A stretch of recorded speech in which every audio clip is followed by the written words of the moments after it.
जय हिंद साथियों। आज हम लोग देखेंगे कि बिहार बीपीएससी नवनियुक्त शिक्षकों को बिहार सरकार शिक्षा विभाग की तरफ से यह आदेश दिया गया है कि सभी नवनियुक्त शिक्षकों को दिसंबर के प्रथम माह में उनका वेतन का भुगतान कर दिया जाएगा। तो इसके लिए महत्वपूर्ण कुछ चीज़ें जानकारी दी गई हैं जो प्राण जनरेट कराने के संबंध में है। प्राण जनरेट कराने से आपके पैसे, आपके सैलरी मिल जाएंगे। तो इसके लिए कुछ आवश्यक कागजात की भी बात कही गई है जो ई प्राण जनरेट कराने के लिए ज़रूरी है। तो कागजात बात करने से पहले हम लोग वेबसाइट की बात करें कि enps.ndl.com पर जाएंगे और वहां से हम अपना न्यू रजिस्ट्रेशन करेंगे। और रजिस्ट्रेशन करने के लिए हमको आधार कार्ड या पैन कार्ड उसमें भरने के लिए गवर्नमेंट एम्प्लॉय और सिटीजन ऑफ इंडिया भरेंगे। और इसके बाद में NSDL DDO का कोड है खगड़िया जिले का SGV040224D। ऐसे ही हर एक अपने ज़िले के अलग अलग DDO कोड दिए हैं। अगर उनको आप डालते हैं तो उनके सारे डिटेल्स वहीं पे फुलफिल हो जाते हैं। अब हम 5वें नंबर में ये बात करते हैं कि NSP के लिए जो कागजात लग रहे हैं वो कौन कौन से लग रहे हैं। तो यहाँ पे हम पहला देखेंगे कि पहला पैन कार्ड, आधार कार्ड, नियुक्ति पत्र। जो नियुक्ति पत्र 2 तारीख को औपबंधिक रूप से मिली है वो आपको स्कैन करके अपलोड करना है। कैंसिल चेक और खाता प्रबंधन, जो शाखा प्रबंधक हैं उनसे पासबुक पर सिग्नेचर करवा करके उसको अपलोड करना है। पहचान पत्र के रूप में प्रधानाध्यापक से प्रहस्ताक्षरित योगदान पत्र, ध्यान रहे योगदान पत्र, विद्यालय स्थापन पत्र नहीं, योगदान पत्र को अपलोड करना है। बैंक खाता और IFSC कोड, फोटो और हस्ताक्षर और नॉमिनी डिटेल भर सकते हैं। आधार जो लिंक उसमें मोबाइल है उसको डालना है। वैध ईमेल ID डालनी है और योगदान की तिथि भी उसमें लिखनी है। और DDO रजिस्ट्रेशन नंबर आपको उस पर भरना है। डेट ऑफ रिटायरमेंट, आपको ध्यान देने वाली बात है कि डेट ऑफ रिटायरमेंट डालने से कैसे डालेंगे, तो आपको जितना आपका डेट ऑफ बर्थ है उसमें 60 जोड़ेंगे, 60 साल, तो आपका वो डेट ऑफ रिटायरमेंट हो जाएगा। डेट ऑफ बर्थ मान लीजिए कि अगर आपका 5/7/1992 है तो डेट ऑफ रिटायरमेंट 31/7/2052 होगा। अगर किसी का जन्म तिथि 1 तारीख को है तो उसका सेवानिवृत्ति तिथि 1 माह पहले के अंतिम तिथि होगा। उदाहरण के लिए अगर किसी डेट ऑफ बर्थ 1/7/1992 है तो डेट ऑफ रिटायरमेंट 30/6/2052 होगा। इसी प्रकार आप आगे के कंटेंट्स डिटेल में टैब में फैक्ट को जिप कोड और अपना घर का डिटेल वगैरह भरेंगे। और यह भी सुनिश्चित कर लेंगे कि फोटो और हस्ताक्षर एकदम दिख रहा हो स्पष्ट रूप से। नवनियुक्त जो विद्यालय है वहाँ ऑनलाइन करके डाउनलोड PDF सारा निकाल कर आपको bank passbook, Aadhaar card, PAN card, photo, employee ID ये स्व प्रमाणित करके अपने HM के पास 26/11/2023 तक आप जमा करने का प्रयास करेंगे। और सभी प्रधानाध्यापक को आवेदन पत्र को साथ में नियुक्ति पत्र, बैंक पासबुक, एम्प्लॉय ID को ले करके वो आप ये 27/11/4 अपराह्न तक अचूक रूप से अपने कार्यालय में ये प्रधानाध्यापक लोग भेजेंगे। तो ये सारी क्रियाएं इतनी तेज हो रही है कि बात समझ में आदेश आया 24 तारीख को और आपका प्राण जनरेट करने के लिए लास्ट डेट जो आपको बताया गया है वह 26 तारीख तक ही बताया गया। इतना जल्दी कैसे हो सकता है? इसमें बैंक भी 2 दिन बंद रहे हैं। आपको मालूम भी होगा कि सैटरडे है तो सैटरडे को बैंक, लास्ट सैटरडे को बैंक SBI बंद है, तब पर भी इसमें कैसे बच्चे करेंगे? हम अभ्यर्थियों के लिए ये बहुत चुनौती वाली बात है। तो घबराना नहीं है, ये सारा इसका डेट भी बढ़ सकता है या डेट नहीं भी बढ़ता है तो आपकी सैलरी नहीं कटेगी, वो नेक्स्ट फेज में आपको मिलेगी ही मिलेगी। लेकिन राहत की ये बात होनी चाहिए कि सबको ससमय सैलरी मिल जाए। हाँ, इसमें एक और बात ये बताई गई है कि नोट में जो वैसे नवनियुक्त विद्यालय अध्यापक जिनका पूर्व से प्रान नंबर खुला है, उन्हें नए प्रान हेतु आवेदन करने की आवश्यकता नहीं है, किंतु प्रान नंबर 4 अंक अथवा 9 से प्रारंभ हो उन्हें ई प्रान जनरेशन के लिए आवेदन करना अनिवार्य है। और ये भी ध्यान रहे कि नाम, पता, जन्म तिथि और योगदान तिथि अंकित करने समय विशेष रूप से सतर्कता बरतनी है। ऐसा जिला कार्यक्रम पदाधिकारी स्थापना खगड़िया की तरफ से आदेश आया हुआ है। तो इसी तरीके से हम अपना ये डॉक्यूमेंट को अपलोड कर सकते हैं। अब रही बात आगे के सिलसिले में, तो हम सबसे पहले अगर अपना जब ई प्रान जनरेट करना चाहें तो सबसे पहले ये जो साइट दी हुई है, इस साइट पे जाएंगे और इस साइट पर हमको विजिट करना होगा enps.nsdl.com/enps पर। इस साइट पे जब हम जाएंगे तो सबसे पहला जो हमको मिलेगा वो ये वाला साइट मिलेगा। और यहाँ पर हम जाएंगे तो नेशनल पेंशन सिस्टम पर जा करके इसको लॉगिन करेंगे। जब यहाँ पे जाते हैं तो सेकेंड ऑप्शन हमारा रजिस्ट्रेशन का खुलेगा। आप देख सकते हैं सेकेंड ऑप्शन ये रजिस्ट्रेशन का खुलता है।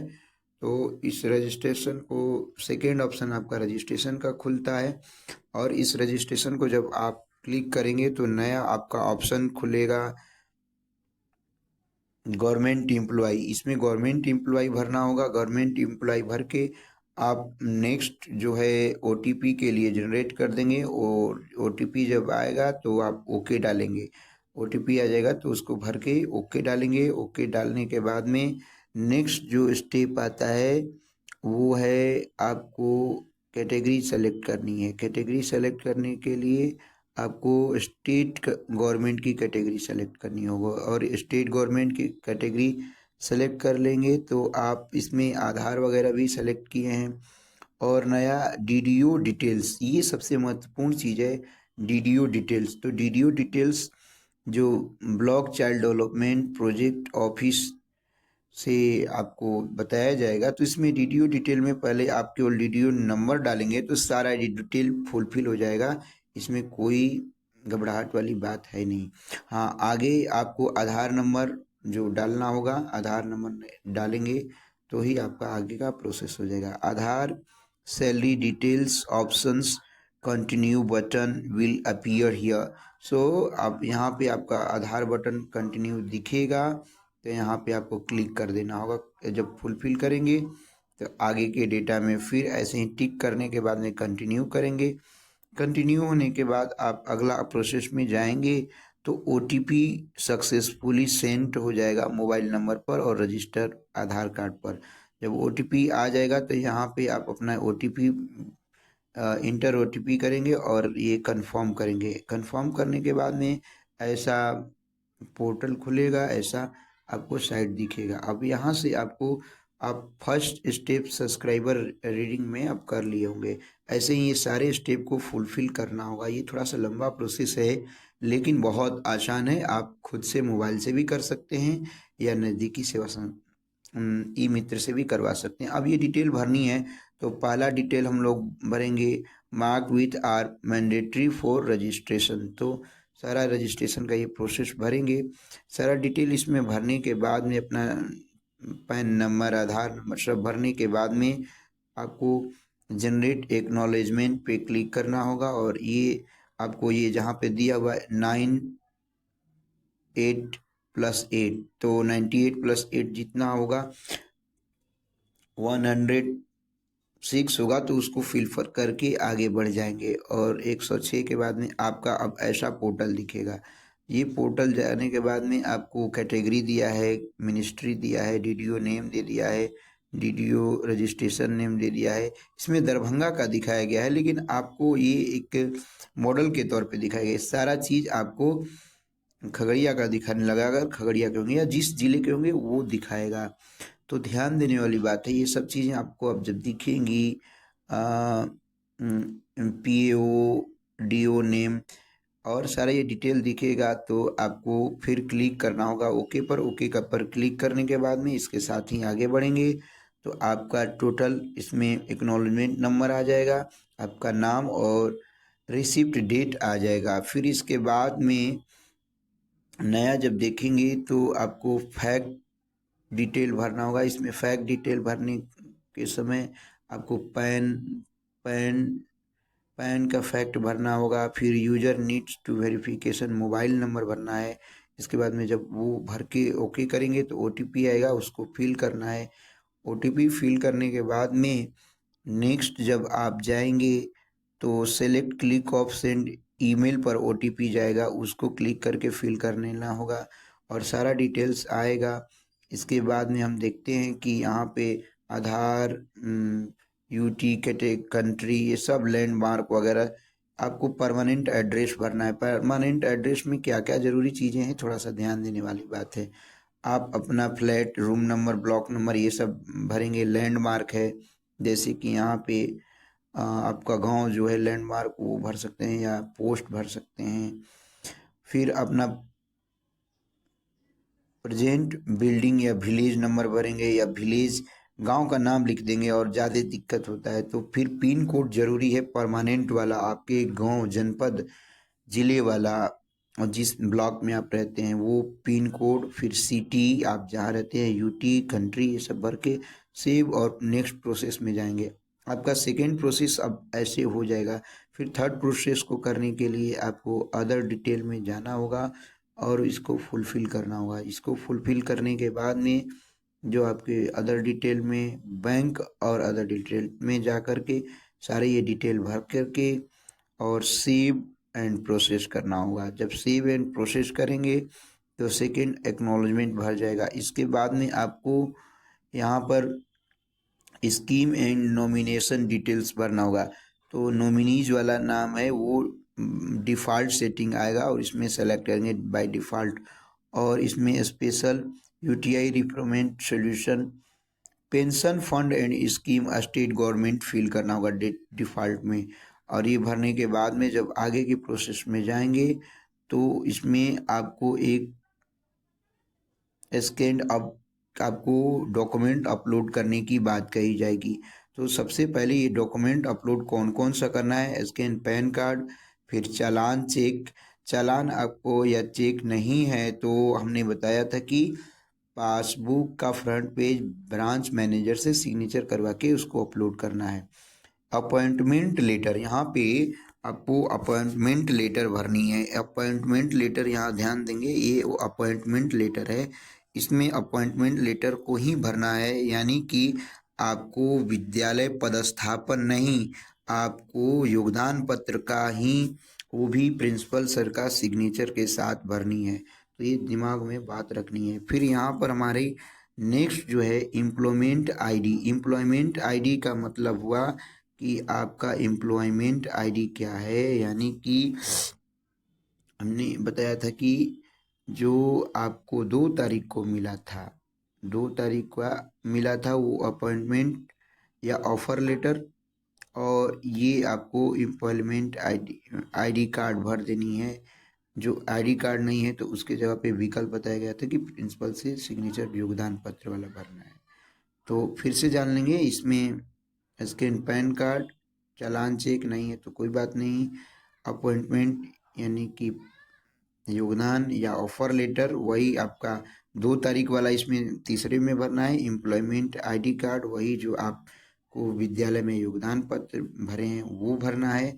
सारा डिटेल भर करके यहाँ पर फाइल को पिनअप करेंगे और सब क्लिक करके भर देना है। अब रही बात आपको ये अपलोड करने के बाद में आपका नेक्स्ट स्टेप आता है, आपको सारा अपलोड पे ऑप्शन डाल देंगे। अब फ़ोटो की बात आती है तो फ़ोटो आपको यहाँ पे दिया गया है कि फ़ोटो और सिग्नेचर को आप कितने KB में, JPG में रखेंगे और ये सारे JPG में रखेंगे तभी ये अपलोड हो पाएगा, ऐसे जनरल नहीं हो पाएगा। तो यहाँ पर आप जाएंगे और ये JPG में कन्वर्ट हो करके ऐसे ही फ़ोटो होना चाहिए, ऐसा दिखाया गया है। इसके बाद में जब अपलोड करेंगे फ़ोटो, और यहाँ पर दिया गया है फ़ोटो और सिग्नेचर डिटेल भर करके यहाँ पे ऐसे सेव कर लेंगे। और सेव करने के बाद में आगे की स्टेप पर जब बढ़ेंगे, इसमें 100 MB से कम ही होना चाहिए, ज़्यादा नहीं होना चाहिए। इसमें दिया हुआ है कि 5 MB होना चाहिए सिग्नेचर, और आपका 4 KB से 5 MB के बीच, तो बहुत आपको दिया हुआ है। इसमें आधार कार्ड ऑफिशियली eKYC करवा लेना है। तो ये चीज़ें आपको ज़्यादा ध्यान देने वाली बात है। आगे की स्टेप में जब आप कर लेंगे तो आपको नेक्स्ट स्टेप में ये बोल रहा है कि नेक्स्ट करना है, सब आधार वगैरह भर लेंगे। भरने के बाद में डिटेल जब जाएंगे तो आपको सीधे तौर पे ये बताया जाएगा कि आपका सक्सेसफुली होने वाला है। तो इस प्रकार आपका ये finally national pension scheme OTP authentication through the email and mobile number, ये जब आ जाएगा तो आप समझ जाइए कि आपका सारा काम हो गया। तो इसी प्रकार आप सिंपल वे में अपने से खुद से अब प्राण को जनरेट कर सकते हैं, ENSP को जनरेट कर सकते हैं। इसी तरह के अपडेट पाने के लिए चैनल पे बने रहें, लाइक शेयर सब्सक्राइब तथा अपने मित्रों को अवश्य मदद करें। आपका दिन मंगलमय हो। इन्हीं शुभकामनाओं के साथ वीडियो यहीं पे समाप्त की जाती है।